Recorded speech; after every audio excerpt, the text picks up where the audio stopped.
3.1운동 절대로 고적적으로 벌어지질 않았습니다. 친일파들은 다 빠졌어요. 이완용이, 박영효, 송병준이 이런 사람들, 그리고 매판자본가, 예속지주들 만세 하나도 안 불렀어요. 남자 한 사람의 장석주라고 있었습니다. 장석주가 만세를 무력으로 진압해야 된다 하는 얘기를 한 게 있는데, 군대를 끌어내가지고 탄압을 해가지고 잡아 죽여버려야 된다, 이 얘기예요. 현영섭이라고 그러는 사람이 있었습니다. 내선일체라는 걸 완전히 하기 위해서는 조선말을 완전히 없애버려야 된다. 조선의 민족주의자는 인류의 평화를 교란하는 패스트이다.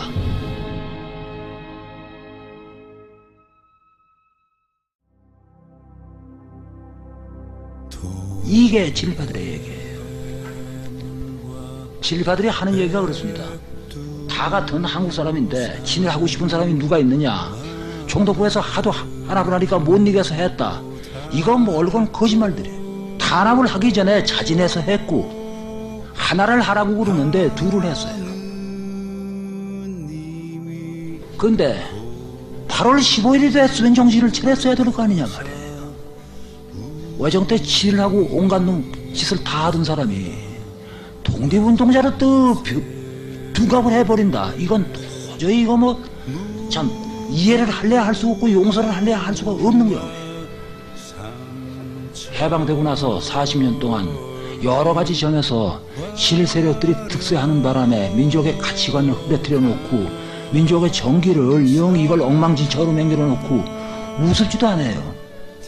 그러나 이런 속에서도 우리가 정신을 차리고서 우리 똑바로 갈 길을 찾을 것 같으면은 어딘가에 뚫고 나갈 수 있는 길이 있을 거예요.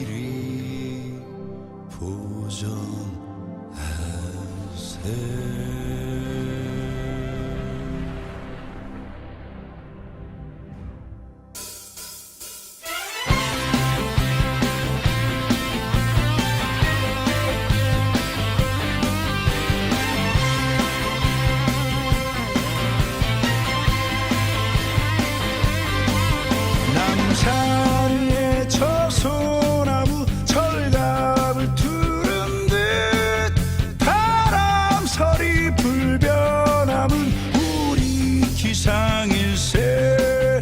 무구와 삼천리 화려한 산 대한 사람 대한으로 길이 보전하세. 높고 구름 없이 밝은 달은 우리 가슴 일편단심일세. 무구와 삼천리 화려한 산 대한 사람 대한으로 길이 보전하세. 무구와 삼천리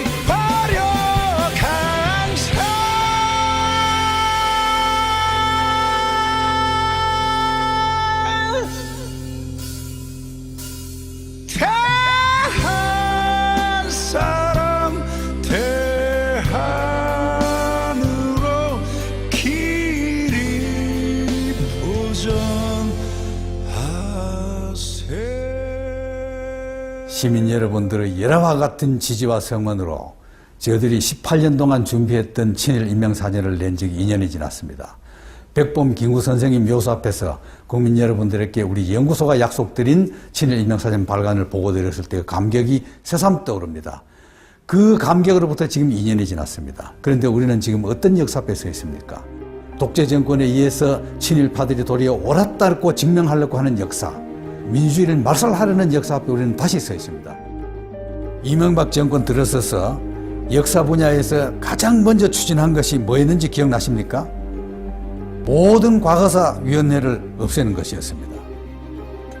멀게는 동학혁명부터 일제 때 강제동원 피해 문제, 그리고 8.15 후에 독재 정권이 권력을 유지하기 위해서 국민들을 탄압하고 학살했던 역사, 부당한 권력이 국민들을 희생시켰던, 억울하게 만들었던 그런 모든 국민들의 원한을 풀어주기 위해서 만들었던 과거사위원회.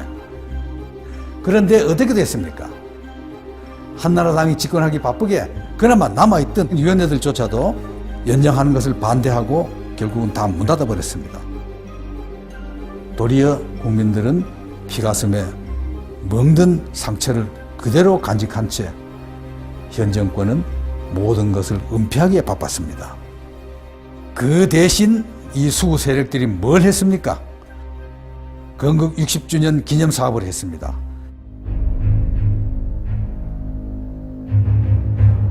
건국 60년, 이 의의 속에는 친일 세력들의 엄청난 음모가 숨어 있다고 봐야 됩니다. 임시정부는 독립국가를 대표한 게 아니고 실제로 국가 운영한 적도 없다. 그러니 우리 민주주의의 실제 출발은 1948년 8월 대한민국 건국이라고 봐야 한다. 그리고 건국 후 공로는 정부 수립에 참여했던 인물들의 몫으로 돌리는 게 마땅하다. 이게 무슨 뜻입니까? 1948년 이전 일제 식민지하에서 독립투쟁을 했던 모든 우리 선조들의 투쟁을 깡그리 무시한 처사입니다. 결국 대한민국 뿌리는 독립운동 세력이 아니라는 것입니다. 이것은 우리 헌법 전문을 무시한 것입니다. 우리 헌법 전문에서는 3.1 정신을 바탕으로 한 임시정부를 법통을 이어받았다고 되어 있습니다. 그럼 수구 세력이 내세우는 대한민국 뿌리는 어디에 있습니까? 역사가 뒤틀리지 않았다면 대부분 민족 반역죄로 다스려졌을 친일파들, 그들을 권력에 눈이 멀어서 친일파와 손잡았던 이승만과 그 옹호 세력들입니다. 이들이 우리 역사의 뿌리여 정통이란 겁니까? 건국 60년, 이거 어쩌다 나온 아이디어가 아닙니다. 참여정부 시절에 이미 조선일보가 사설에서 건국절 얘기를 꺼냈고 뉴라이트에 속하는 학자들이 그 주장을 시종해왔습니다. 그리고 한나라당은 2003년부터 건국절 법안을 발의해왔습니다. 건국 60전 기념사업은 이런 배경 속에서 추진된 것이고 결국 이 정권은 광복절 행사에 건국 60전이라는 글자를 박아 넣게 된 것입니다. 이렇게 분위기가 무르익으니 광화문에다 이승만 동상을 세우자는 세력이 나서고 시민들의 피로 역사에서 처방했던 이승만 동상이 다시 섰습니다. 뿐만 아니라 항일 독립군 토벌에 참가한 1급 친일파 민족 반역자들의 동상도 섰습니다. 그리고 급기야 공영방송까지 수구 세력은 나팔수가 되어서 백선엽을 구국의 영웅이라고, 이승만은 건국 아버지라고 친일과 독재를 미화하는 방송을 했습니다.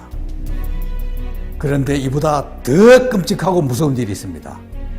우리 젊은 세대들에게 가르칠 역사 교과서를 완전히 친일파의 입맛에 맞도록 뜯어 고치려고 하는 작업입니다. 뉴라이트 대표 학자들이 포진한 교과서 포럼, 이 사람들이 이명박 정권 들어서자마자 책을 냈습니다. 일제가 우리를 근대화시켰다. 강제로 끌려간 위안부 할머니들은 돈 벌러 간 거다. 김구 선생은 테러리스트다. 이걸 두고 조선일보가 뭐라고 했느냐 압니까? 균형 잡힌 역사 교육의 첫걸음이라고 했답니다. 여기에 한 발 더 나가서 교과서를 탈환해야 된다고 선동했습니다. 그래서 어떻게 됐습니까? 교과부, 국방부, 통일부 다 나서고 한나라당은 거들고 상공회의소도 나서서 현행 역사 교과서 200군데를 뜯어 고쳤습니다. 그리고 이걸로도 끝나지 않았습니다. 2013년부터 우리 학생들은 새로운 교과서에 의한 역사 교육을 받게 됩니다. 그 역사 교과서 집필 기준에 의하면은 8.15 이후 친일파 청산에 대한 모든 노력을 빼라. 이승만 독재정권에 대한 비판을 빼라. 박정희 독재정권에 대한 비판도 빼라. 광주 5.18 민주화 항쟁에 대한 기술도 빼라. 이런 교과서 집필 기준을 해서 이런 책으로 배운 학생들이 앞으로 우리나라를 짊어지고 나가야 됩니다. 그 학생들이 어떻게 변하겠습니까? 이제 박정희 동상까지 섰고 기념관도 문을 엽니다. 그리고 이명박 대통령 퇴임 전까지 이 모든 역사 왜곡의 완결판인 대한민국 역사관을 개관하겠다고 합니다. 학교에서는 교과서를 배우고 집에서는 방송에서 익히고 거리에 나서면은 각종 동상과 전시회, 기념관을 통해서 또 왜곡된 역사를 배우는 이런 비참한 현실이 우리 앞에 다가오고 있습니다. 친일의 뿌리를 둔 추구 세력이 역사적 정통성을 완전히 통째로 가져가겠다는 것입니다. 역사는 과거가 아닙니다. 역사는 현실 정치입니다. 시민 여러분들이 생각하는 역사, 여러분들이 이상적으로 생각하는 사회를 만들기 위한 역사, 그것을 위해서 우리는 시민의 역사관을 만들고자 합니다. 수구 세력들이 수백억 원씩 들여 거대한 거짓 역사관을 짓는다면 우리 연구소는 작지만 옹골찬 시민을 위한 역사관을 만들고자 합니다. 민족의 역사, 시민의 역사, 정의와 진리의 역사를 반드시 지켜나가겠습니다. 시민 여러분, 많은 지지와 성원을 부탁드립니다.